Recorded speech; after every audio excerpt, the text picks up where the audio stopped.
I'm Mrs. Asma Firdos here, the National Head of the School Development Program, the Association of Muslim Professionals. I take this opportunity to present a small information about introduction about AMP. So AMP is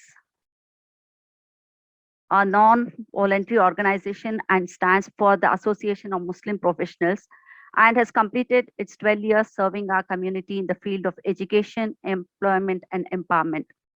So it has a vision to positively impact the lives of 10 million people by the year 2030. AMP's mission is to empower the underprivileged for the greater benefit of the society in general and the nation as a whole. So as you see the screen, the achievements of AMP can be studied under 5 important domains. The first one is the school development program, where skill development lectures are held in various schools, and AMP has conducted around 2,800 skill development lectures across India, and then it has benefited 2,81,000 students. Employment assistance cell, under this, AMP conducts 360 job fairs and job drives, and it has benefited around 17,000 students. The scholarships and the self-employment cell. So under this session, AMP has supported around 800 plus higher education scholarships and also 860 plus orphan scholar education.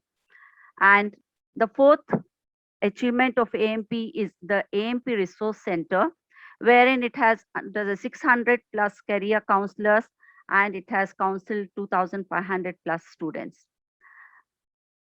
AMP has also connected and awarded around 380 plus renowned educationists, and it has partnered with various NGOs and conducted various programs. The new digital initiatives that were undertaken by AMP in the year 2020. So it recently launched the indiazakat.com, the indiamentors.com, and the amppowerjobs.com. Indiazakat.com is the India's first Zakat crowdfunding platform floated by the AMP with a view to bring the Zakat seekers and the Zakat givers on a unified platform. The indiamentors.com, it strives for the development of a vibrant and progressive student and young professional community in India. The amppowerjobs.com is a job portal free for job seekers with comprehensive offerings, including skill training and employability training programs. AMP Reach, it has an ongoing presence of around 140 plus active chapters spread across 26 states and 16 countries with around 6,000 plus active members. It has also an online presence of around 1,25,000 members and the professionals connected through the various social media.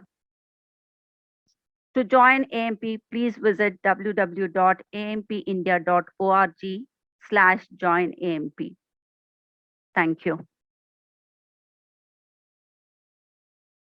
About the AMP, we are happy to have the speaker of today's session, Mohammad Shahnawaz, sir, who has been a medical counselor for the past 9 years, and he has been conducting counseling sessions for the graduate and the undergraduate medical students. So we are happy to have you, sir. A warm welcome to you by the entire team of AMP. Sorry, the speaker for today is Muzaffar Khan, sir, who is a medical educational counselor and has been working with the students of the medical field for the past 9 years. A warm welcome to you, sir.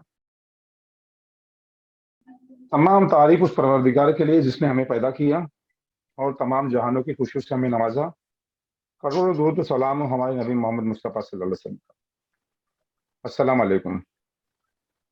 देखिए, आज के इस lecture में हम देखेंगे कि medical science क्या होता है। पहला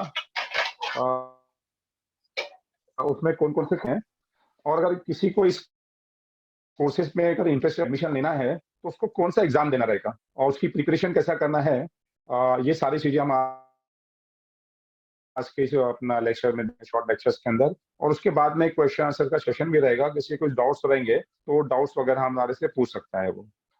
सबसे पहला तो एक मिसकंसेप्शन में जो एक गलतफहमी हमारे दरमियान होती है, पेरेंट्स के और स्टूडेंट के दरमियान भी जो होती है खासतौर पे मेडिकल फील्ड के ताल्लुक से, वो ये रहती है कि ये जो मेडिकल फील्ड है ना, ये यहाँ पर जो स्कॉलर, गुड और ब्रिलियंट स्टूडेंट होते हैं उनके लिए ही कोई मतलब कोर्स में एडमिशन मिल सकता है। अगर कोई पुअर और वीक स्टूडेंट है तो इसमें उसके लिए यहाँ पे कोई कोर्स नहीं है।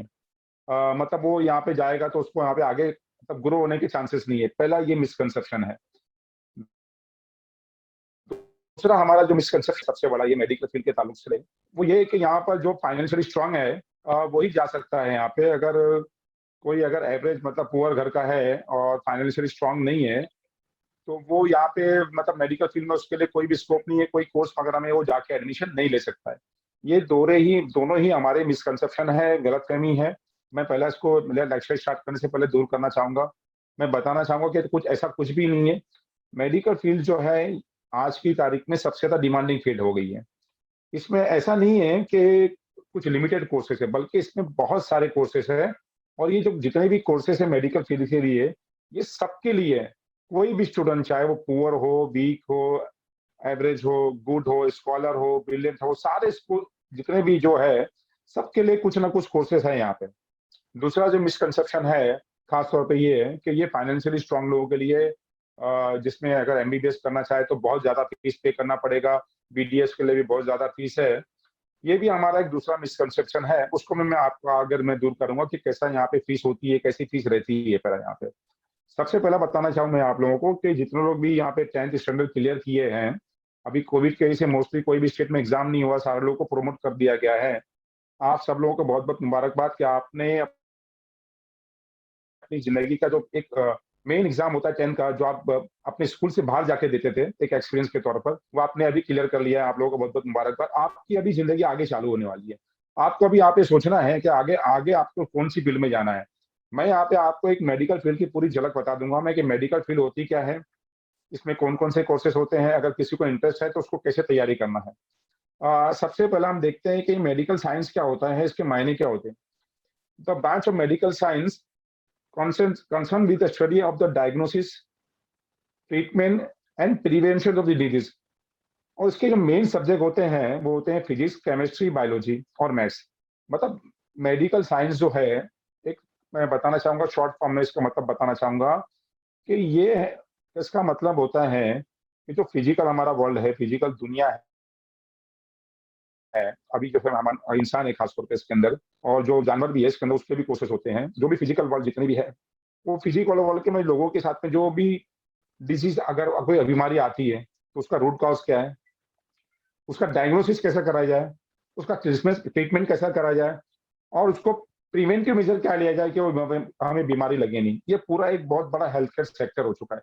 इसमें सिर्फ डॉक्टर्स की जरूरत है, इसमें बहुत सारे पैरामेडिकल स्टाफ होते हैं, इसमें बहुत सारे इंजीनियर लगते हैं। मेडिकल आज की तारीख में देखेंगे कि बहुत सारे आपको इक्विपमेंट बनाने पड़ते हैं। जैसे अभी अभी एक्सरे की मशीन देख लीजिए आपने, सोनोग्राफी की मशीन देख ली आपने, एमआरआई की मशीन हो गई, सीटी स्कैन की मशीन हो गई, अभी अभी पीपीडी किट आ गई है, मास्क आ गया है।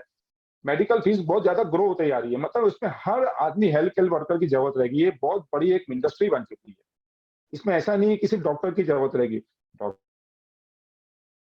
तो इसके अंदर है ही है, मेडिकल स्टाफ भी आ जाता है, सपोर्टिंग स्टाफ भी आ जाता है। और उसके अंदर जो दूसरी प्रिवेंटिव जो आती है, डिजीज से बचने वाली चीजें जो आ जाती है, उसके भी कोर्सेज आ जाते हैं। तो ये पूरी एक बहुत बड़ी इंडस्ट्री हो चुकी है।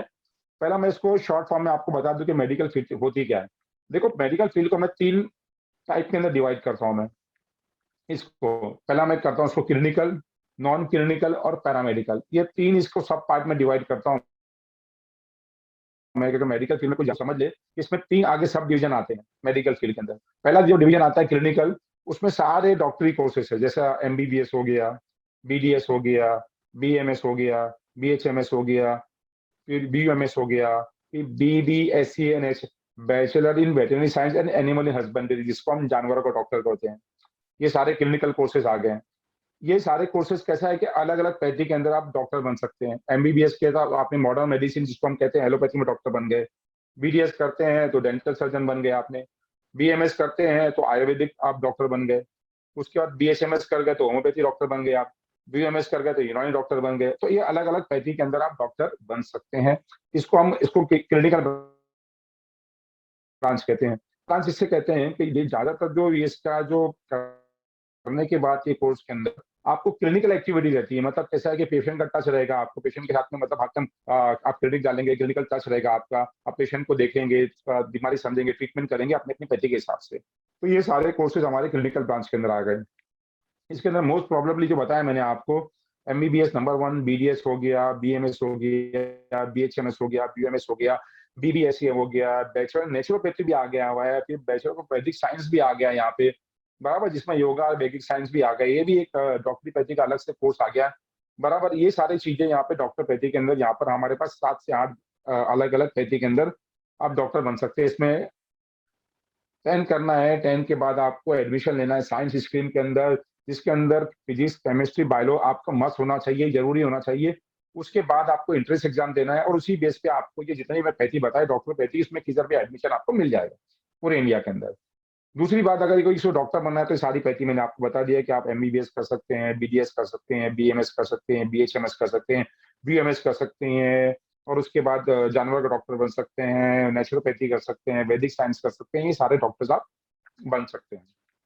दूसरा जो उसके अंदर ब्रांच आती है, वो आती है एक नॉन क्लिनिकल ब्रांच आती है, और ये जो ब्रांच है इसके अंदर मैं डिवाइड करता हूँ।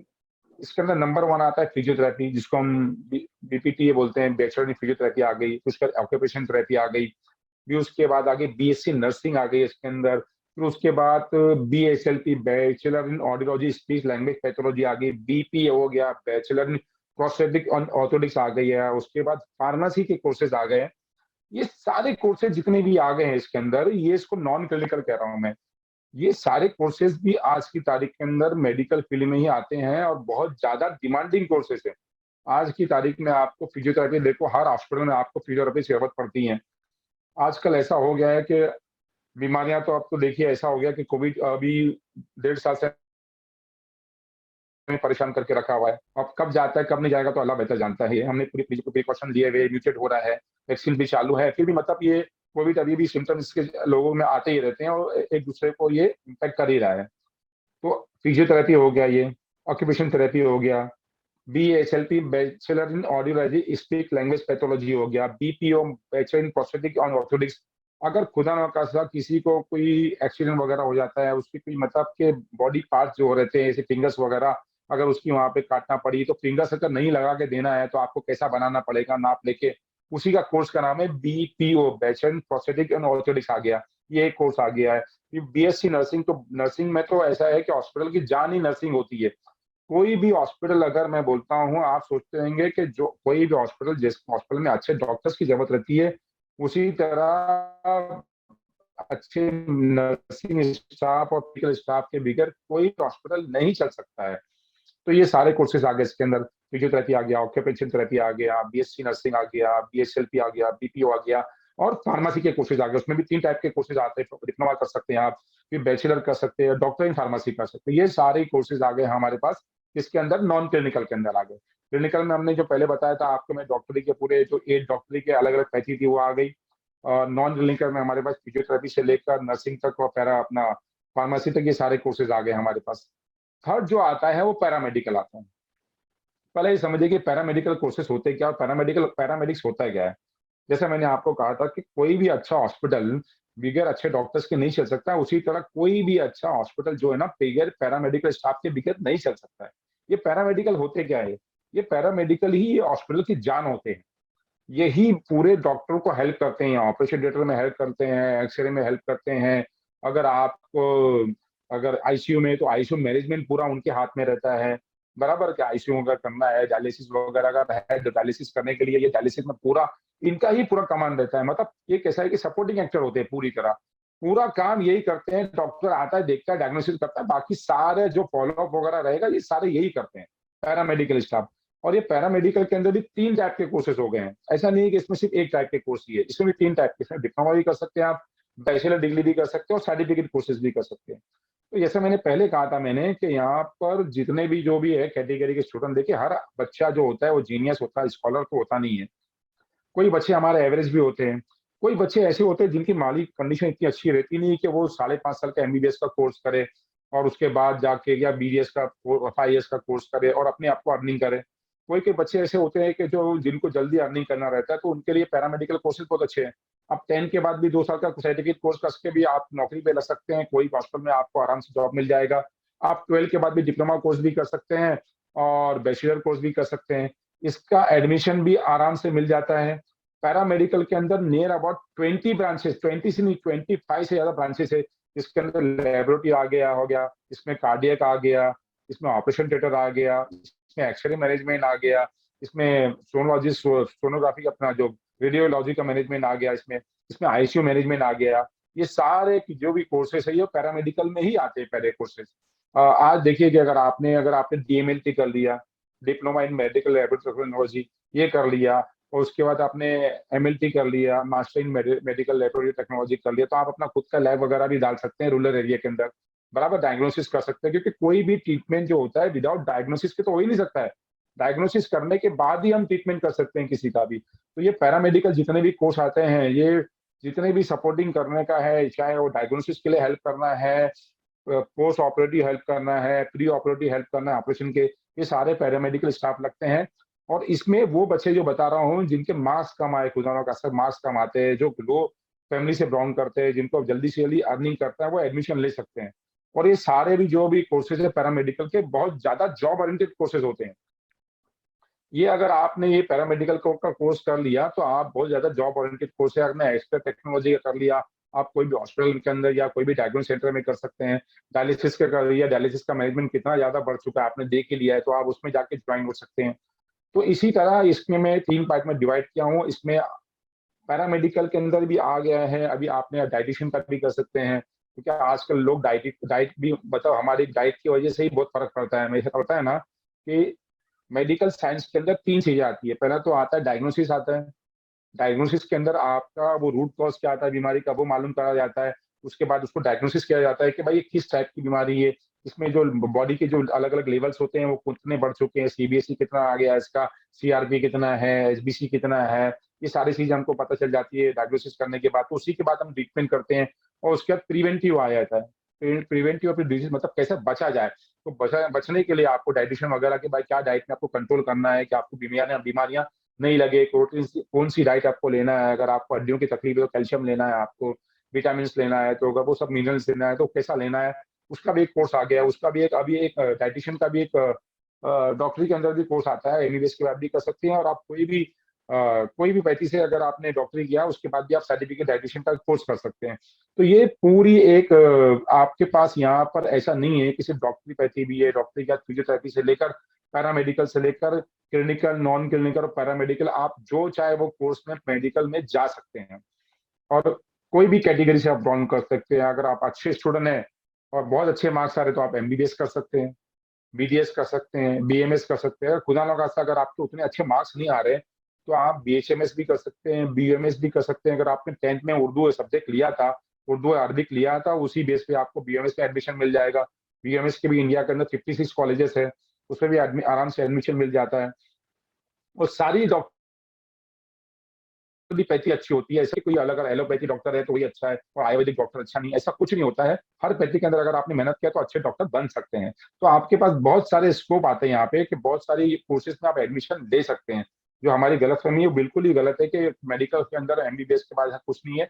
बहुत सारे एमबीबीएस के बाद भी कोर्सेज हो सकते हैं जो आप कर सकते हैं, जा सके ले सकते हैं। अब दूसरा जो फैक्टर आता है वो फीस का फैक्टर आता है कि इसके अंदर अगर जाना है तो बहुत पैसा लगता है।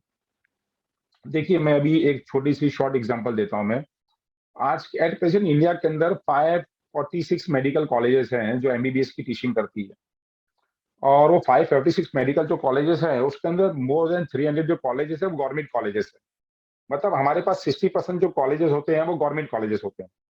गवर्नमेंट कॉलेजेस के अंदर अभी नंबर 1 कॉलेज हम बोलेंगे तो एम्स नई Delhi, all India institute of medical science के 19 कॉलेजेस पूरे इंडिया के अंदर अभी एट प्रेजेंट है। एम्स हो गया, न्यू दिल्ली का हो गया, जोधपुर हो गया, ऋषिकेश हो गया, फिर उसके बाद बीबीनगर हो गया, उसके बाद अपना पटना हो गया, गोरखपुर हो गया, जम्मू में भी खुल गया हुआ है। बराबर ऐसे 19 एम्स खुल चुके हैं, नागपुर में महाराष्ट्र के अंदर खुला हुआ है। ऐसे 19 एम्स पूरे इंडिया के अंदर खुले हुए। आपको पता है उसमें एमबीबीएस की फीस कितनी है? 6,500 ईयरली फीस है। 6,500 रुपया आपको हॉस्टल के साथ में। इवन आपको उसके अंदर आपका हॉस्टल भी आ गया और एकोमोडेशन के साथ में आपका फूड भी आ गया, इसके अंदर आपका खाना वाना भी आ गया समझो। तो 6,500 रुपया, 6,500 ये फीस है इसकी।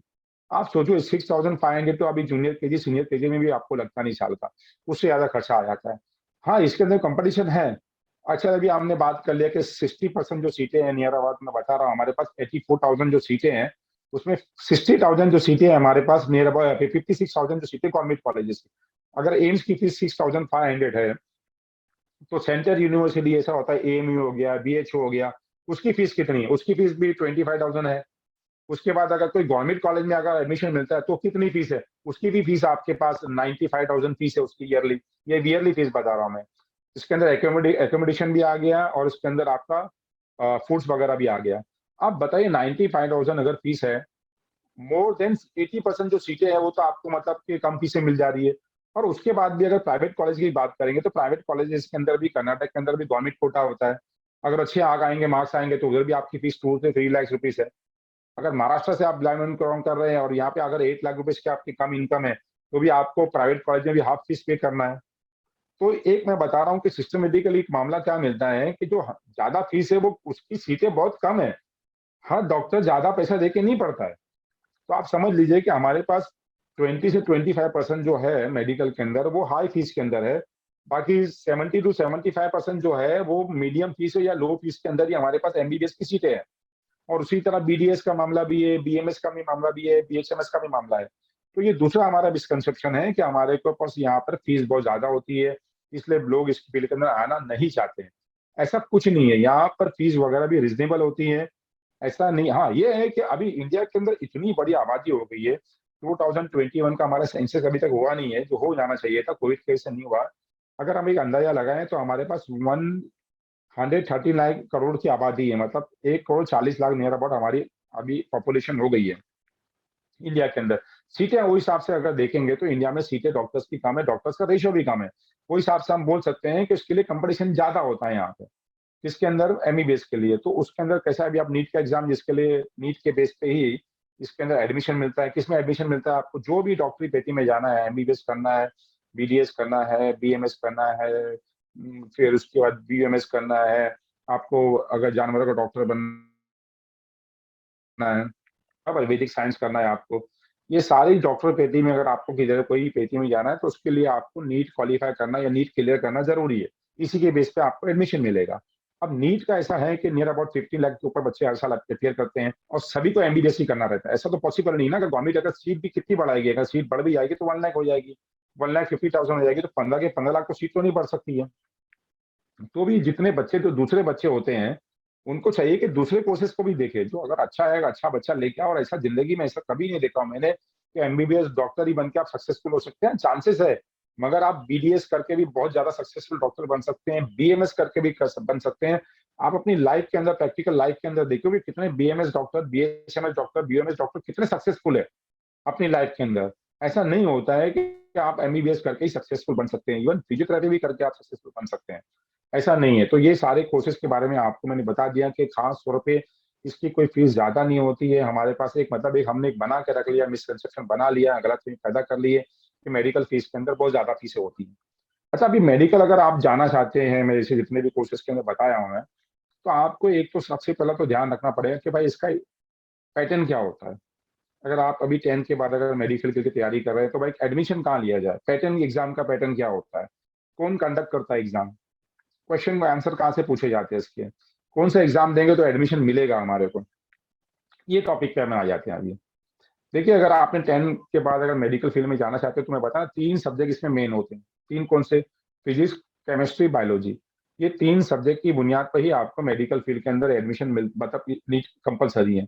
आप नीट के एग्जाम में क्वालिफाई हो सकते हैं। नेशनल एलिजिबिलिटी कम एंट्रेंस है, जिसको एनटीए, नेशनल एनटीए कंडक्ट करता है इसको। नेशनल टेस्टिंग एजेंसी कंडक्ट करती है इसको। पहले सीबीएसई बोर्ड करता था, अब ये नेशनल टेस्टिंग एजेंसी कंडक्ट करती है। नीट का एग्जाम, इसके बेस पे ही आपको रैंक निकलता है ऑल इंडिया, उसी के बेस पे आपको एडमिशन मिलता है।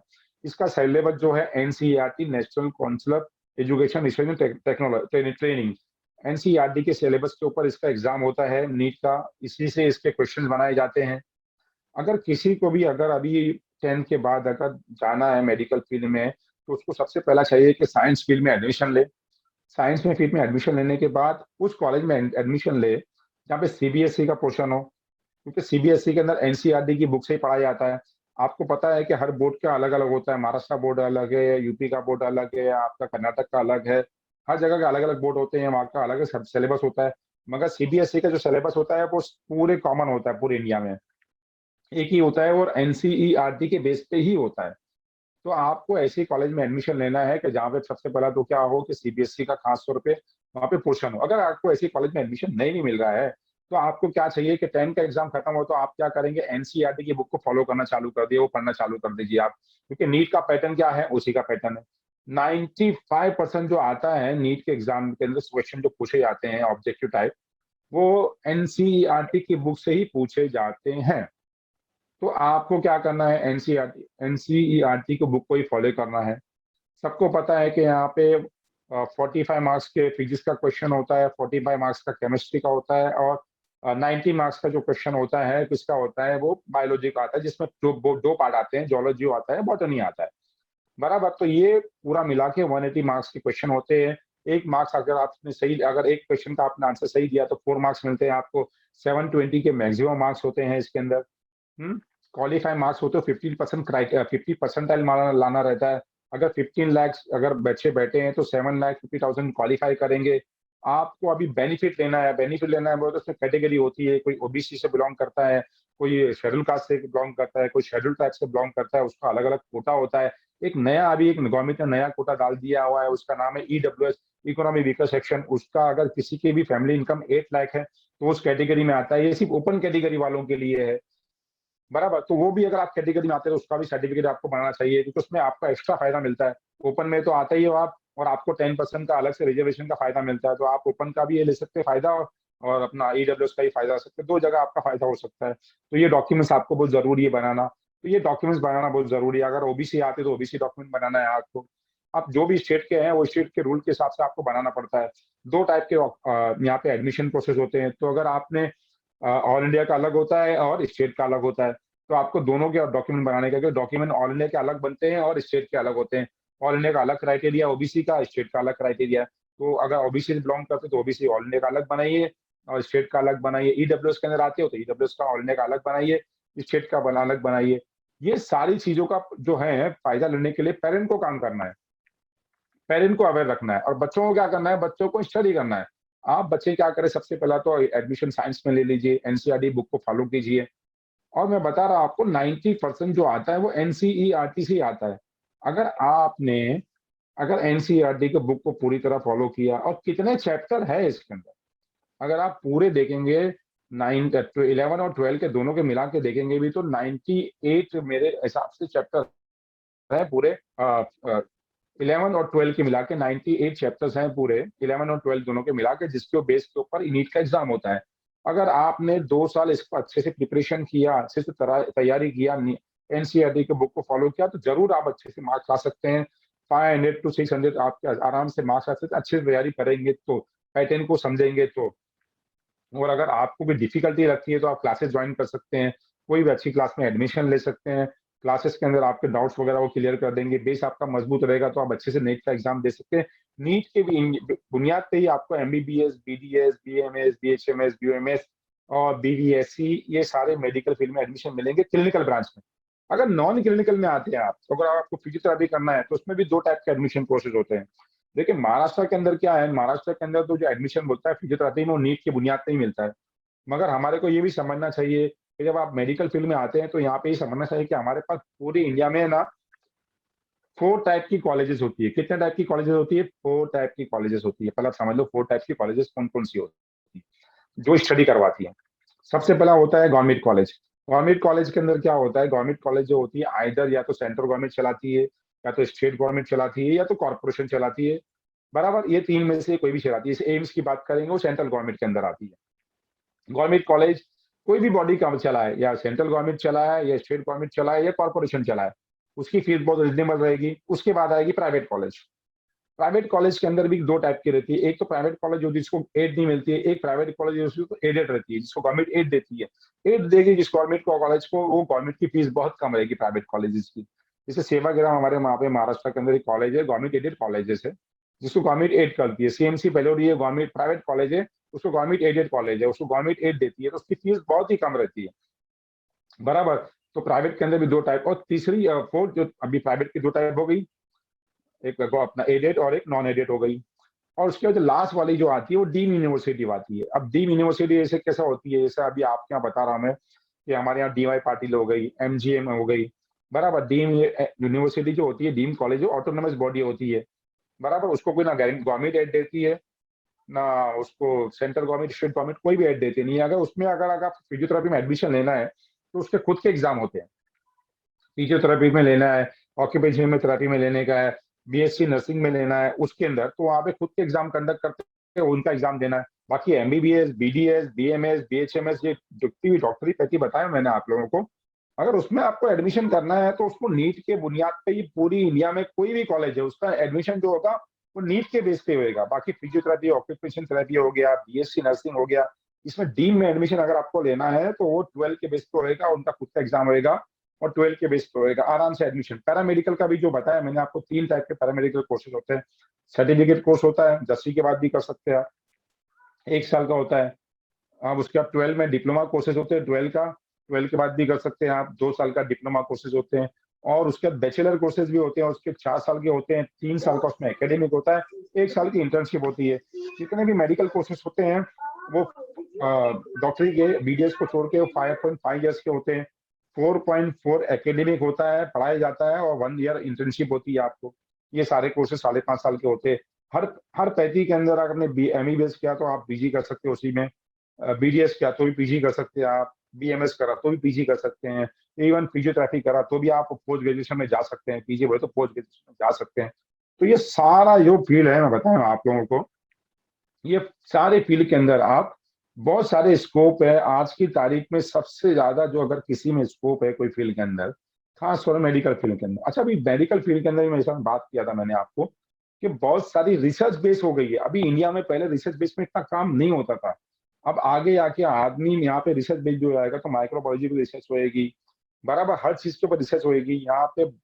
मेडिकल फील्ड भी दो टाइप की, तो मेडिकल साइंस होती है और मेडिकल इंजीनियरिंग साइंस होती थी, बराबर। तो इंजीनियरिंग के अंदर भी यहाँ पे बहुत सारे इंस्ट्रूमेंट बनेगी, किट्स बनेगी यहाँ पे, जो जो मतलब के डायग्नोसिस के लिए हेल्प करेगी, मशीन्स वगैरह आएगी यहाँ पे, ये सारी चीजें लगने वाली है। तो मेडिकल साइंस इंजीनियरिंग के अंदर भी अगर कोई जाके एडमिशन लेना चाहता है, जैसे आईआईटी खड़गपुर वगैरह में भी कोर्सेस है, बहुत सारे नए कोर्सेज आ रहे हैं, मेडिकल साइंस इंजीनियरिंग की तरफ भी आ रहे हैं। अगर उसमें कोई एडमिशन लेना चाहता है तो उसको मैथ्स लेना बहुत जरूरी है, खासतौर पे 12 के अंदर अगर मैथ्स रहेगा तो इसका एडमिशन होएगा उसके अंदर। तो ये नए नए कोर्सेज भी इंट्रोड्यूस होने वाले हैं अभी आपको ब्यास यहाँ पे, और बहुत ज्यादा स्कोप बनने वाला है मेडिकल फील्ड के अंदर। खास तौर पे यहाँ पे दो टाइप के हम बता दिया आप लोगों को मैंने, सॉरी 3 टाइप के हैं कि क्लिनिकल है, नॉन क्लिनिकल और पैरामेडिकल कोर्सेज होते हैं। ये सारे कोर्सेज के अंदर आप एडमिशन जाके ले सकते हैं। सारी कोर्सेज आप सभी सब जो है बहुत ज्यादा जॉब ओरिएंटेड होते हैं, इसमें आप एडमिशन ले सकते हैं। और इसका अपना पैटर्न बता दिया कि एनसीईआरटी के ऊपर सिलेबस पे होता है, नीट का एग्जाम देना रहता है। एडमिशन प्रोसेस वो बात की बात है, आप नीट का एग्जाम क्रैक कर देंगे, उसके बाद एडमिशन प्रोसेस होता है। एडमिशन प्रोसेस थोड़ा ट्रिकी होता है क्योंकि सेंट्रलाइज होता है, आपको हर एक नोटिस का अपडेट रहना रहता है, हर नोटिस को बराबर देखना रहता है कि कौन सी नई नोटिस आ रही है। कोई कोई कॉलेज बीच में आ जाती है तो उसमें लोगों को मालूम रहता है, तो सीट मिलने के चांसेस रहते हैं। कि मॉप अप राउंड होता है, बराबर पर्सनल राउंड होता है, वहां पे सीटें बच जाती है, तो वहां पे आपको सीटें जाके कैसा लेना है, इसके लिए कंटिन्यू हम लोग अपडेट देते रहते हैं। हमारा एक, मेरा अपना खुद का ग्रुप मैंने एक बनाया हूँ टेलीग्राम के अंदर, टेलीग्राम ऐप आता है, उसके अंदर एक ग्रुप बनाया है। उसके अंदर कैसा है कि कोई भी लिमिट नहीं होती है। व्हाट्सएप में आप 256 के अंदर ग्रुप में आप ज्यादा लोगों को ऐड नहीं कर सकते, मगर टेलीग्राम में ऐसा कोई लिमिट नहीं होती है।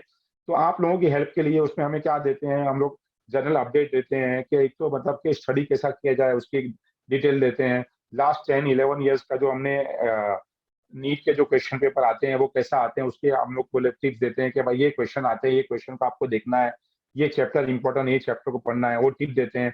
टिप देने के बाद अपडेट देते रहते हैं कि कौन कौन सी नई नई कॉलेज आ रही है, कौन सी कॉलेज बढ़ रही है। फिर जब एडमिशन प्रोसेस, नीट का एग्जाम हो जाता है, नीट का एग्जाम कब होने वाला है, कौन सा भी नया तारीख आई है नीट के एग्जाम के लिए, और उसके बाद जब एग्जाम हो जाता है तो पूरी काउंसलिंग, जो उसको काउंसलिंग एडमिशन प्रोसेस को हम काउंसलिंग प्रोसेस बोलते हैं, उसमें हेल्प करते हैं।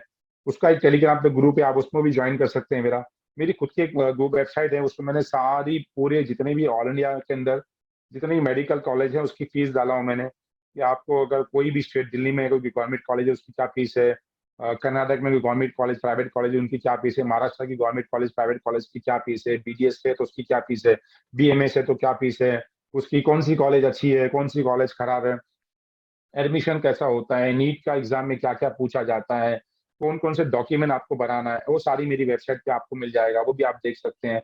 ग्रुप ज्वाइन कर सकते हैं। अभी देखिए आप लोगों के लिए एएमपी ने बड़ा अच्छा प्रोग्राम रखा है, वो भी गाइड कर रहे हैं आप लोगों को, नए नए स्पीकर को बुलाएंगे, वो गाइड करेंगे आपको यहाँ पे आके। तो आप लोगों के पास बहुत सारा मौका है सीखने के लिए।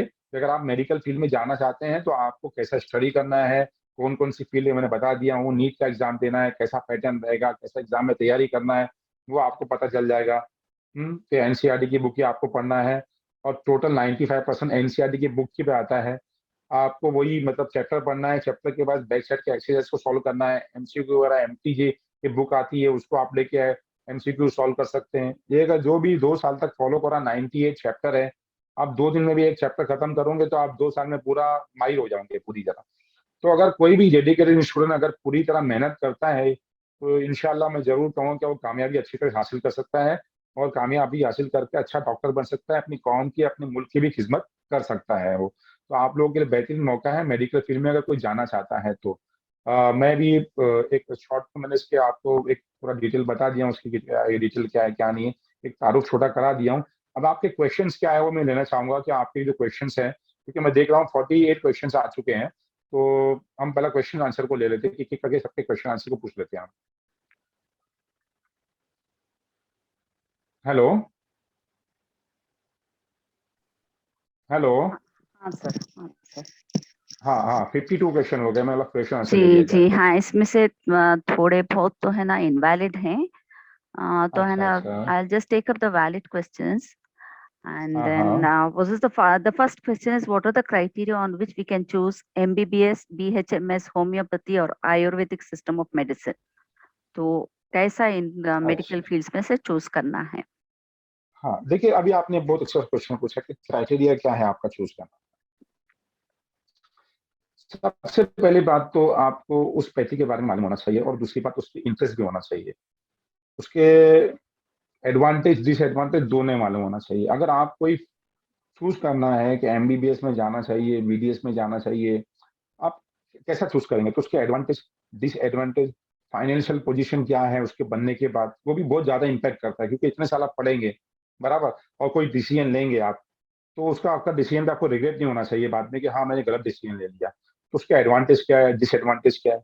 नो डाउट अगर आप देखेंगे ये सारे जितने भी कोर्सेज है, एमबीबीएस अच्छा कोर्स है।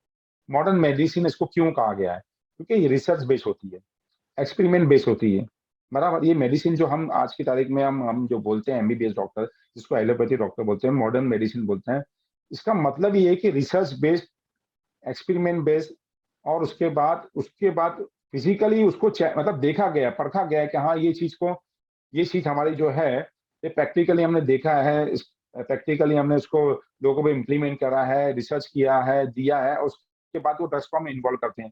तो सबसे अच्छा जो कोर्स है, अगर कोई अगर जाना चाहता है मेडिकल में तो एमबीबीएस कीजिए, क्योंकि एमबीबीएस करने के बाद यहाँ पे बहुत सारे उसके पास पोस्ट ग्रेजुएशन के मौके रहते हैं। उसके बाद वो जाके रेडियोलॉजी कर सकता है, उसके बाद वो जाके कार्डियोलॉजी कर सकता है, सर्जन बन सकता है, अच्छा ईएनटी कर सकता है, ऑप्थल कर सकता है, गायनेकोलॉजिस्ट बन सकता है। अच्छा, मैं बता रहा हूँ आपको कि पूरे 69 टोटल एक ब्रांच है यहाँ पे एमबीबीएस के बाद पीजी करने के लिए। वो सारी जगह जाके वो वहाँ पे जाके वो पीजी कर सकता है। तो अगर कोई भी अगर आदमी पहला अगर चूज करना चाहे तो मेरे हिसाब से अगर अगर वो पढ़ने में बहुत अच्छा है तो उसको एमबीबीएस के लिए ट्राई करना चाहिए।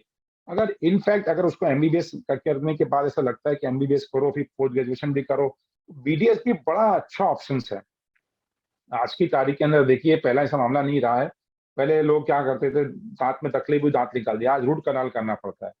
बराबर। एक रूट कनाल आप करने जाओ, कोई भी डेंटिस्ट आपके 2500 से लेकर 3000 रुपये चार्ज कर देगा। खर्चा क्या आता है सभी को मालूम है, 1200 रुपये खर्चा आता है। 50% के ऊपर 60-70% आप प्रॉफिट ले रहे हैं उसके अंदर, तो वो भी बड़ा अच्छा कोर्स है। आप बीडीएस कर सकते हैं, उसमें भी बहुत ज्यादा स्कोप है। आयुर्वेदिक अगर इंडिया में देखेंगे तो जितना डिमांड आयुर्वेदिक का अभी आया है, पहले कभी था नहीं, तो आयुर्वेदिक भी बड़ा अच्छा कोर्स है। गवर्नमेंट जॉब भी मिल रहे हैं इसके अंदर के, जॉब्स वगैरह है कि नहीं है। जॉब तो आज देखेंगे एमबीबीएस को तो वो लोग बुला रहे हैं कि भाई आइए जॉब कीजिए। इवन बीडीएस डॉक्टर को भी उन्होंने इन्वॉल्व कर दिया हुआ है। तो मतलब ऐसा हिसाब किताब है कि हमारी जो जिंदगी जैसे हो गई, हमने हमारा जो इन्वायरमेंट हमने पैदा कर दिया, हमारा खाना पीना जो वैसे ऐसा रहा नहीं है, बीमारियां तो आती आती रहेगी अभी हमारे पास जिंदगी के अंदर। तो मेडिकल फील्ड में हमेशा आपको अगर चूज करना है तो मेरे हिसाब से तो पहला एमबीबीएस को देखा।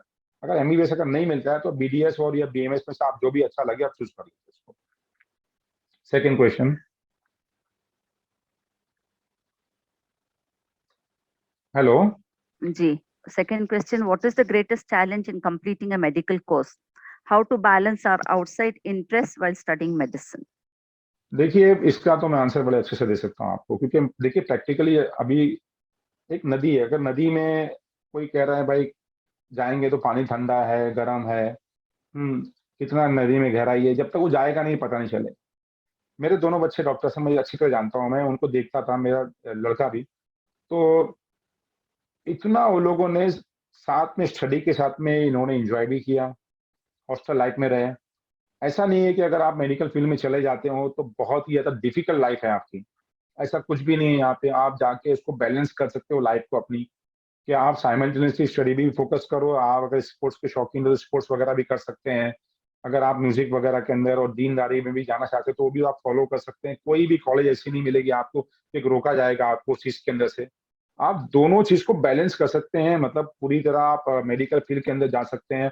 हाँ, उसके बाद ये एक अलग चीज है कि इसके अंदर अगर आप जितना आप ख्वाहिश रखेंगे उतना ज्यादा आप आगे आपको मौके हैं यहाँ पे। जैसे बताया एमबीबीएस आपने किया, 4.5 ईयर्स आपने स्टडी करा, एक साल इंटर्नशिप किया, फिर पीजी के लिए प्रिपरेशन किया, फिर पोस्ट ग्रेजुएशन किया, फिर सुपर स्पेशलिटी किया। मतलब ये ना खत्म होने वाली चीज है, क्योंकि रिसर्च बेस है ना, रिसर्च तो होते रहेगी हमेशा। तो आपको जितना चाहे आप उसमें आगे आके अपनी जिंदगी लगा सकते हैं, मगर ऐसा नहीं है कि आप बैलेंस नहीं कर सकते। मेरे हिसाब से तो आप दोनों चीज को बैलेंस करके जा सकते हैं। आपको अगर एमबीबीएस हो जाता है तो अगर आप पीजी भी करते हैं तो स्टाइपेंड वगैरह मिलती है, स्टाइपेंड भी 50-60 थाउजेंड मिलती है। आप साइमल्टेनियसली पढ़ते भी हो और अर्निंग भी करते हो, तो ये दोनों का आप बैलेंस कर सकते हैं। इससे आपको नहीं घबराना चाहिए आपको। अगर आप, हाँ, अगर आप लेट तक काम करने के लिए राजी हो, बराबर, आप आपको ब्लड की मतलब एलर्जिक नहीं हो, क्योंकि आंख पे अगर ये चीजें आपको कॉमन है, आपको डिजीज को देखना है, लोगों की तकलीफों को देखना है, उससे डर लगता है तो आप उसको मत, इसकी तरफ मत जाइए। Hello. Hello. Yes, one of the attendees has questioned, what is the future of cupping therapy? देखिए Cupping कपिंग therapy. जिसको हम हाँ, कपिंग थेरेपी जिसको हम जी, हिजामा भी कहते हैं खास तौर पे। देखिए हमारी जो जिस्म के अंदर ना एक्सिड ब्लड तो रहता ही है। जब भी आप उसको खून देते हो तो खून जो रहता है हमारा, जो ऊपर जो रहता है वो एक्सिड ही रहता है। जितना बॉडी को खून लगता है बॉडी नया खून निकाल लेती है।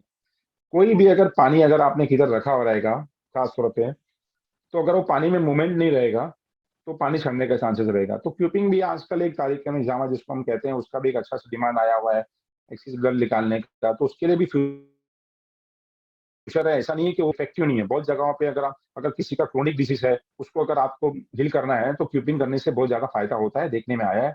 रिसर्च बेस है ये भी, और इसके अंदर भी इसका भी अच्छा खासा फ्यूचर है। अगर आप अच्छे से पूरी एनाटॉमी पूरी अगर बॉडी की जानते हो पूरी तरह, पेशेंट को अच्छे से जानते हो कि पेशेंट को कहाँ कहाँ तकलीफ है क्या नहीं है, एनाटॉमी किधर है किधर से निकालना है, क्यूपिंग कहाँ से करना है, इसको पूरी तरह अगर समझ के करते हो तो इंशाल्लाह इसके अंदर भी अच्छा फ्यूचर है, फ्यूचर का क्यूपिंग के अंदर भी, हिजामा में। the next question is, what are the exams for paramedical courses? Do they require entrance in government colleges? Do they need to write the entrance college exams in government colleges? देखिए जितने भी top की, जैसे मैं बताया AIIMS हो गया, जिपमार हो गया, और ये सारी जो कॉलेज है ये अपने खुद के पैरामेडिकल के लिए भी एग्जाम कंडक्ट करती है। बाकी जितने भी गवर्नमेंट कॉलेजेस है ऑल ओवर इंडिया को, इन ये 2-4 कॉलेजेस को, 2-3 कॉलेजेस को छोड़ के, एएफएमसी की बात कर रहा हूँ, अपना आर्म फोर्स कॉलेजेस की बात कर रहा हूँ, एम्स की बात कर रहा हूँ, जिपमार को, ये 3 कॉलेज को छोड़ के कोई भी कॉलेज अपना पैरामेडिकल के लिए अपना खुद का एग्जाम कंडक्ट नहीं करता है। महाराष्ट्र की बात कर रहा हूँ, महाराष्ट्र में 12 का एग्जाम के बेस पे ही आपको एडमिशन मिलता है। हाँ, गवर्नमेंट कॉलेजेस के मेडिकल की सीटें होती हैं, पैरामेडिकल के बताएं, कार्डियोलॉजी हो गया, नेफ्रोलॉजी हो गया, यूरोलॉजी हो गया, आपने को आईसीयू मैनेजमेंट हो गया, ऑपरेशन थिएटर हो गया, ये सारी कोर्सेज के अंदर आपको एडमिशन मिल सकता है और 12 के रिजल्ट के बेस पे ही एडमिशन मिलता है आपको। उसके लिए कोई पैरामेडिकल कोर्स होता है, एक्स्ट्रा एग्जाम देने की जरूरत नहीं, सिर्फ 3 इंस्टीट्यूट को छोड़ के आपको 12 के बेस पे ही एडमिशन इसका मिल सकता है।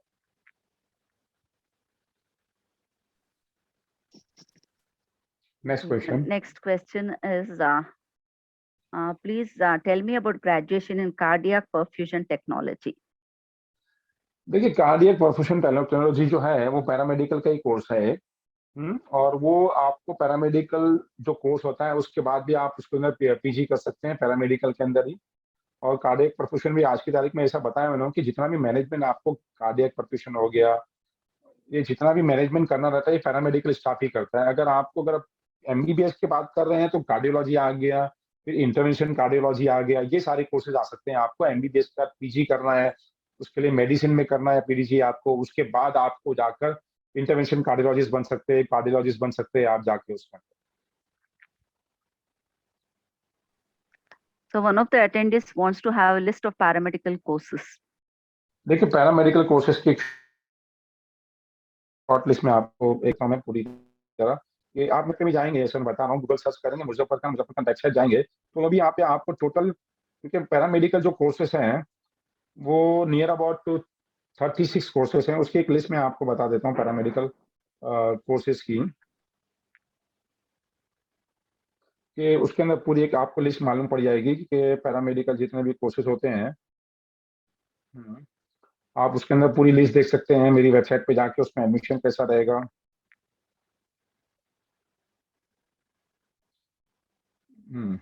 इसके अंदर देखिए मैं बता रहा हूँ, जैसे लेबोरेटरी टेक्नोलॉजी आ गया, रेडियोग्राफिक आ गया, रेडियोथेरेपी आ गया, कार्डियोलॉजी आ गया, न्यूरोलॉजी आ गया, ऑप्टोमेट्री आ गया, प्लास्टर टेक्नीशियन आ गया, ब्लड ट्रांसफ्यूजन आ गया, एनेस्थीसिया आ गया, ऑपरेशन थिएटर आ गया, सिस्टो टेक्नीशियन आ गया, हिस्टोपैथोलॉजी आ गया, क्लिनिकल साइकोलॉजिस्ट आ गया, इंडोस्कोपी आ गया, और बहुत सारे यहाँ पे दूसरे भी कोर्सेज है जिसके अंदर ये खासतौर पे एक्सरे टेक्नोलॉजी आ गया, यहाँ पे ऑपरेशन थिएटर आ गया, डायलिसिस आ गया, ये सारे जो है कार्डियक वस्कुलर आ गया, ऑप्थोमेट्रिक आ गया, ये सारे कोर्सेज आप पैरामेडिकल कोर्सेज के अंदर कर सकते हैं। 36 इसकी सब ब्रांचेस है, जिसको मैंने अपनी वेबसाइट पे अच्छे से डिफाइन करके पूरा डाला हूँ मैंने कि कौन कौन से कोर्सेज में क्या क्या इसके स्कोप है पूरे।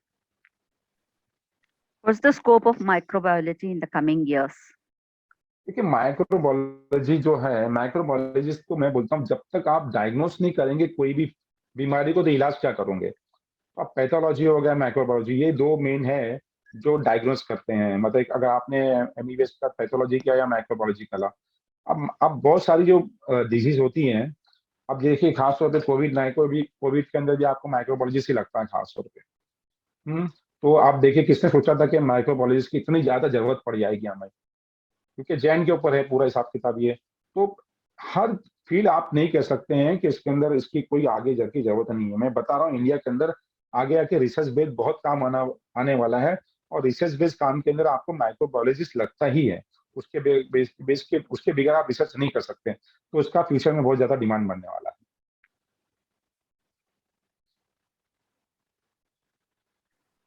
ऑप्टोमेट्री में करियर कैसा रहेगा? One of them has optometry भी asked. कूल जी. करियर, देखिए अगर ऑप्टोमेट्री में आप करियर बनाना चाहते हैं बड़ा अच्छा है। और इसमें दो टाइप के आते हैं, एक तो आप क्या कर सकते हैं, खुद का अभी देखिए खुद का ऑपरेशन का एक खोल सकते हैं आप, जिसमें आप नंबर वगैरह चेक करके तो प्राइमरी इन्वेस्टिगेशन करके उसको आप बना के दे सकते हैं, असिस्ट कर सकते हैं जाके खास तौर पे। तो ये भी अच्छा कोर्स है, शॉर्ट टर्म कोर्स होता है। और जैसा मैंने बताया था पैरामेडिकल खास बात यही है कि जिसके बाद फाइनेंशियल कंडीशन ज़्यादा नहीं है, कोर्स भी बहुत सस्ते में हो जाता है। 20,000 5,000 रुपीज़ पूरी प्राइवेट कॉलेज में फीस होती है, गवर्नमेंट में लेंगे तो 5 to 10,000 रुपीज़ फीस होती है।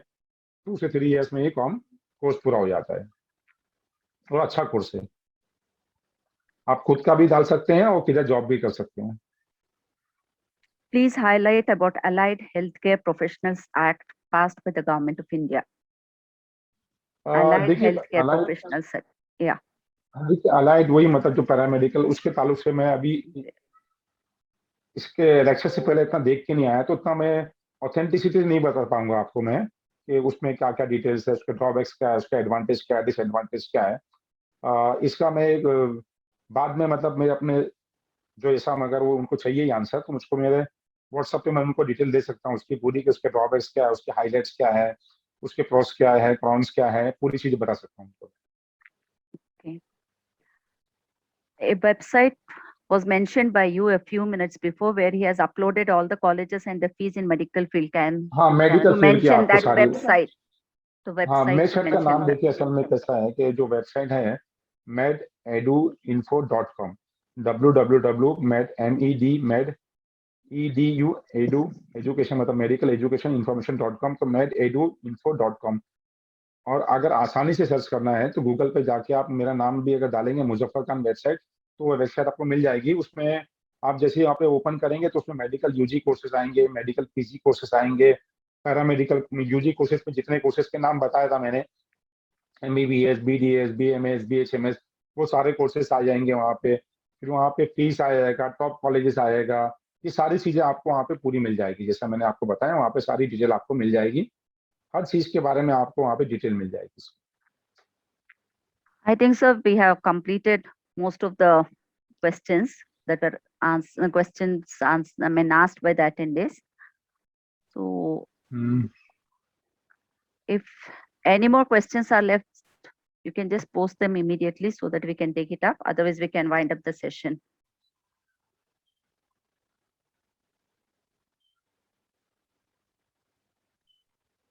Mujaffar sir, can you throw some light on, in case students are not getting admission for MBBS in India, how about exploring international MBBS? बहुत अच्छा क्वेश्चन पूछा आपने ये। इसके ताल्लुक से असल में मैं ज्यादा बताता क्यों नहीं हूँ, क्योंकि मैंने खुद ने ही जितनी भी टॉप मोस्ट यूनिवर्सिटी, देखिए पहला कैसा था ना कि फॉरेन मेडिकल एक बहुत बड़ी मार्केट हमारी बन गई। जैसे मैंने पहला कहा था कि 15 लाख स्टूडेंट बैठते हैं एमबीबीएस नीट के एग्जाम में, वो 50 लाख से पूछेंगे कि आपको कौन से कोर्स में एडमिशन लेना, तो सभी बोलेंगे एमबीबीएस में करना है। अब इतनी तो सीटें ही नहीं है हमारे पास, सबने अच्छा स्कोर लेके आ गया तो सबको भी एडमिशन मिलेगा नहीं, तो उनके लिए भी स्कोर क्या आता है कि एमबीबीएस अब्रॉड जाके करना। अब एमबीबीएस अब्रॉड जब वो लोगों ने देखे कि इंडिया के अंदर इतनी बड़ी मार्केट बन चुकी है, तो यहाँ पे क्या किया, जितनी भी अभी इंडिया में मेडिकल कॉलेज खोलने का क्राइटेरिया अलग है और फॉरेन में खोलने का क्राइटेरिया अलग है। अगर आप एमबीबीएस अब्रॉड से करना चाहते हैं तो सबसे पहला देखना चाहिए कि वो यूनिवर्सिटी कौन सी है, टॉप मोस्ट यूनिवर्सिटी इंडिया की है, ऑल ओवर द वर्ल्ड की है कि नहीं है। उसके बाद वहां से आने के बाद आपको एफएमजी मतलब फॉरेन मेडिकल ग्रेजुएट का एग्जाम देना पड़ता है। उसमें वो यूनिवर्सिटी से करके आने के बाद क्या उसका रेशो है, क्या रेशो नहीं है, क्योंकि ये कैसा हो गया है कि आप मेडिकल जितने भी फॉरेन में जितने भी है, वहाँ पे छोटी छोटी कौन सी भी मतलब एक छोटे से हॉस्टल में भी आपने मेडिकल कॉलेज खोल के बैठा हुआ है, उसकी डिटेल देखना बहुत जरूरी है। और उसके बाद अगर आप फॉरेन से करके आते हैं, तो मैंने इसके अंदर बहुत अच्छा मतलब एडवांटेज और डिसएडवांटेज दोनों बता दिया हूँ कि अगर आप फॉरेन से करके आते हैं तो क्या एडवांटेज है और क्या डिसएडवांटेज है, वो मालूम होना बहुत जरूरी है। कोई भी चीज में आपको इतना पैसा खर्चा करेंगे, इतने साल लगा के आएंगे, तो उसके डिसएडवांटेज भी मालूम होना बहुत जरूरी है आपको। जबकि मैंने भी आपकी तारीख के अंदर रॉयल कॉलेज ऑफ फिजिशियन से लेकर टेक्सटाइल यूनिवर्सिटी से लेकर जितनी भी यूके हो गया, अपना यूएस हो गया, ऑस्ट्रेलिया हो गया, फिलीपींस हो गया, बांग्लादेश हो गया, सबसे टाई अप कर रखा हूँ टॉप यूनिवर्सिटी से। फिर भी मैं डिसएडवांटेज जरूर बताता हूँ कि भाई वहां से करने के बाद आपको क्या डिसएडवांटेज रहेंगे, वो आपको मालूम होना पहला जरूरी है। एडवांटेज तो है, अगर आप अच्छी यूनिवर्सिटी से करके आएंगे तो अच्छे डॉक्टर बन के आएंगे, अच्छी टेक्नोलॉजी है वहाँ पे, मशीन्स वगैरह अच्छी है, डायग्नोस्टिक सिस्टम उनका बहुत अच्छा है, एडवांस टेक्नोलॉजी है वहाँ पे। डिसएडवांटेज ही मालूम होना चाहिए कि यहाँ पे आने के बाद आपको होम स्टेट का बेनिफिट नहीं मिलता है कोई भी। हेलो, तो ये आपको डिसएडवांटेज उसका मालूम होना बहुत जरूरी है। तो आप वहां भी जाके करके आ सकते हैं, अगर अच्छी यूनिवर्सिटी जा रहे हैं करने के लिए, तो नो डाउट आपको करके आ जाना चाहिए वहां से भी, अगर वहां पे अच्छी यूनिवर्सिटी करके आ रहे हैं। So there's an interesting question here. If an NRI quota student gets rank in NEET above cutoff, then also he will get to seat in medical college in NRI quota with NRI fees, not or NRI quota, he देखिए can get सबसे in देखिए general merit. General merit में मिलेगा madam. देखिए medical education में demand होने की वजह से यहाँ पे करप्शन बहुत ज्यादा है। यहाँ पे एक ऐसा है कि एक सही से लोगों को डिटेल बताने वाला कोई नहीं है, हर चीज को चार्ज करते हैं। मैं बताऊं यहाँ पे मैंने आज इतने सारे एनआरआई एडमिशन कराया हूँ और उनको जनरल कैटेगरी में एडमिशन मिलता है मार्क्स के ऊपर। आप अगर एनआरआई हो तो ये नहीं सोचो कि आपको एनआरआई कोटे में एडमिशन मिलना पड़ेगा और फीस ज्यादा भरना पड़ेगा, ऐसा कुछ नहीं है। आपको जनरल कैटेगरी में एडमिशन मिलेगा और नॉर्मल फीस में मिलेगा। अगर ये कोई बोलता है आपको तो झूठ बोलता है ये। लोग क्या कर रहे हैं, एनआरआई से बेचारों से चार्ज लेते हैं, 50,000 1 लाख रुपीज लेते हैं और जनरल कोटे में एडमिशन कराते जबरदस्ती वैसे खा लेते हैं उनसे। तो उनको कोई डरने की जरूरत नहीं है, अगर उनके अच्छे मार्क्स आते हैं तो उनको जनरल कोटे में ही एडमिशन मिलेगा। मुजफ्फर सर, एक और क्वेश्चन है। जो बच्चे हाँ नीट की हाँ। कर रहे हैं, जिस तरह आपने बताया हम्म अभी इसमें इतने कम फीस में एडमिशन होता है, सेंट्रल हम्म। यूनिवर्सिटी में कम फीस में हाँ एडमिशन हाँ। होता है, तो सर जो हम्म। NEET में बच्चे बैठे हैं उनके लिए जब नीट के स्कोर की तैयारी कर रहे हैं तो उनके जहन में क्या, हम्म। What is the cut off for AIIMS, मतलब जो 19 हाँ एम्स बिल्कुल, देखिए है। मैंने अभी जैसे आपसे ये आपने बात कही ना, अभी मेरी वेबसाइट खोलो तो मैंने एम्स के अंदर कट ऑफ डाल दिया। आप हैरान हो गए कि आसाम की 3rd क्लास कॉलेज है, उससे भी कम मार्क्स वाले को एम्स में एडमिशन मिला है भाई। सोचो, आसाम में जाएगा एमबीबीएस करेगा, उससे कम मार्क्स में टॉप मोस्ट कॉलेज इंडिया की एम्स है, वन ऑफ द एम्स में एडमिशन मिला हुआ है। तो यही हमारे बच्चे क्या होते हैं, बेचारे लोग डर जाते हैं कि एडमिशन नहीं मिलेगा। तो मैंने अपनी वेबसाइट के अंदर एम्स का कट ऑफ भी डाला हूँ, ऑल इंडिया कोटे का भी डाला हूँ, महाराष्ट्र का भी डाला हूँ और सारे कट ऑफ डाल दिया हूँ कि ये रैंक आएगा तो आपका इतना मार्क्स आएगा तो एम्स में लास्ट में एडमिशन मिला हुआ है। आप जाके अभी भी खोल के देख सकते हैं उसको। वेबसाइट पे सारी चीजें डाली हुई है कि ऑल इंडिया कोटे में क्या कट ऑफ था, कितने मार्क्स वाले को एडमिशन मिला हुआ था, एम्स में कितने मार्क्स वाले को एडमिशन मिला हुआ था। ये सारी चीजें मेरी आपको वेबसाइट पे फ्री में मिल जाएगी, जाके देख सकते हैं। और मार्क्स आने के बाद भी आपको डरना नहीं है, एडमिशन मिलने के चांसेस रहते हैं। सर सेकंड क्वेश्चन ये है कि जो नीट में बच्चे बैठे हैं और अनफॉर्चुनेटली हम्म, उनके कम मार्क्स आते हैं, तो आपकी हाँ क्या राय हाँ। होगी, उनको रिपीट करके नेक्स्ट ईयर बेटर स्कोर करना चाहिए? देखिए देखिए अच्छी बात आपने पूछी। देखिए अगर आपने पहला आइटम दिया, आपने फर्स्ट आइटम दिया और एमबीबीएस ही आपका मेन एम है, तो एक आइटम हवा आपको दे देना चाहिए। मगर आप सोच रहे हैं कि आपने 2 दे दिया, 3 दे दिया, तो ये तो चलते रहेगा सिलसिला और कंपटीशन बढ़ता रहेगा। मैं कभी भी एक आइटम के बाद दूसरे आइटम को तो मैं हमेशा बोलता हूँ कि आपको देना चाहिए, वो भी स्कोर देख के देना चाहिए आपका। अगर 300 के अभाव आ रहा है तो आप इंप्रूव कर सकते हैं। आपका 150 140 आ रहा है, क्वालिफाई नहीं किया तो क्या करेंगे आप? तो एक अटेम्प्ट और आपको दे देना चाहिए, मुझको लगता है, क्योंकि साथ में 12 रहता है और 12 के साथ में आपको नीट का एग्जाम देना रहता है, पहली बार रहता है। हो सकता है कुछ आपसे गलतियां हुई, आप गलतियों को समझ के अच्छे से उसको मतलब तैयारी करके जाएंगे तो सेकेंड अटेम्प्ट में आप इंशाल्लाह नीट को क्रैक कर देंगे और गवर्नमेंट कॉलेज में एडमिशन ले लेंगे। तो एक अटेम्प्ट तो बनता है आपके पास।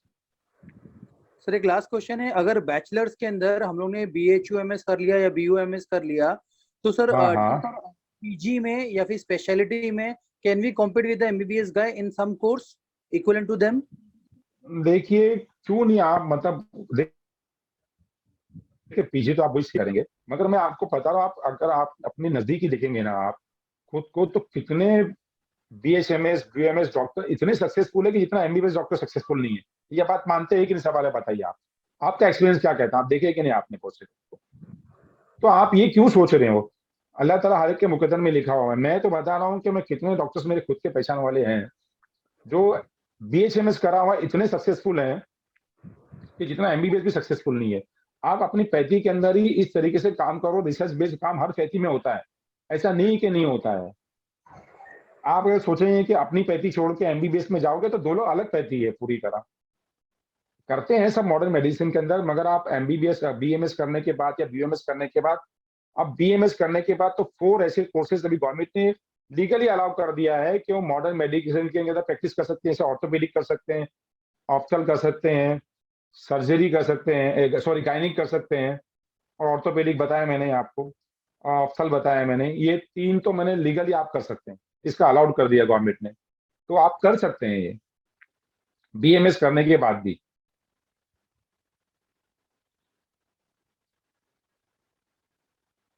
हेलो हेलो सर एक रिक्वेस्ट हेलो। आ रही थी मल्टीपल। हेलो सर, ऑडिबल है? हाँ हाँ, सर एक ऑडिबल में रिक्वेस्ट बोलिए। आ रही थी, आपके जो वेबसाइट है और जो आपका ये इंस्टाग्राम पे, ये सॉरी टेलीग्राम पे जो टेलीग्राम चैनल है टेलीग्राम। ना, उसकी हाँ लिंक ग्रुप और है, उसकी हाँ। वो आप अगर शेयर कर सकते हैं ना चैट बॉक्स में, तो हमारे जो अटेंडीज है they can go through and they can join that Telegram, और उस वेबसाइट को भी एक्सेस करके वो काफी मालूमात हासिल कर पाएंगे। देखिए अभी मैं चैट बॉक्स में अभी दे दे रहा हूँ। मैं अभी मैं जी सर। ऑडिबल भी बता दे रहा हूँ आपको। मेरी जो वेबसाइट का नाम है www.mededuinfo.com। ये वेबसाइट का नाम है। mededuinfo.com ये वेबसाइट का नाम है। आप अगर इसको ओपन करेंगे तो ये वेबसाइट आपको मिल जाएगी। दूसरी बात, अगर टेलीग्राम की बात कर रहे हैं आप, टेलीग्राम में मेरे चैनल का मेरा जो ग्रुप है उसका नाम है मुजफ्फर खान नीट जी। बस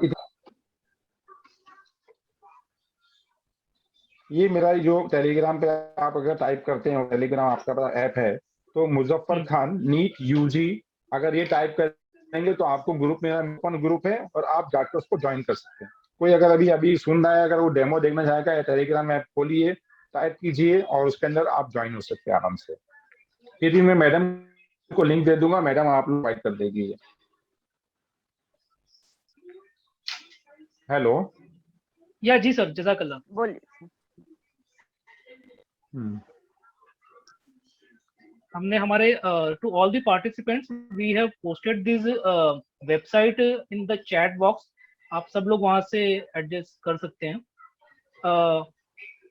सो with this we would be concluding the session. Sir thank you so much, thanks a lot, बहुत बहुत शुक्रिया आपका। आपने बहुत अच्छे से सारे पॉइंट्स कवर किए हैं एंड आई एम श्योर के मतलब हमारे जितने भी अटेंडीज हैं उनको बहुत फायदा मिला होगा and it was a very useful, very informative session. Thank you so much everyone. So जो हमारे अटेंडीज हैं उनसे भी एक रिक्वेस्ट है, जैसे हमारा आज का जो सेमिनार था एक स्पेशल टॉपिक पे career in science and medical sciences, उसी तरह हमारे अगले दिनों में और काफी सेमिनार्स हमने अरेंज किए हुए हैं। सो आई विल रिक्वेस्ट एवरीवन कि आप लोग उसके लिए रजिस्टर कीजिए and please do your interest area. With this, we would conclude the session. जज़ाकल्लाह एवरीवन। इससे our attendees जो है उनको बहुत ज्यादा फायदा हुआ होगा इसके लिए। Thank you so much sir. चलिए, अच्छी बात है। अस्सलाम वालेकुम।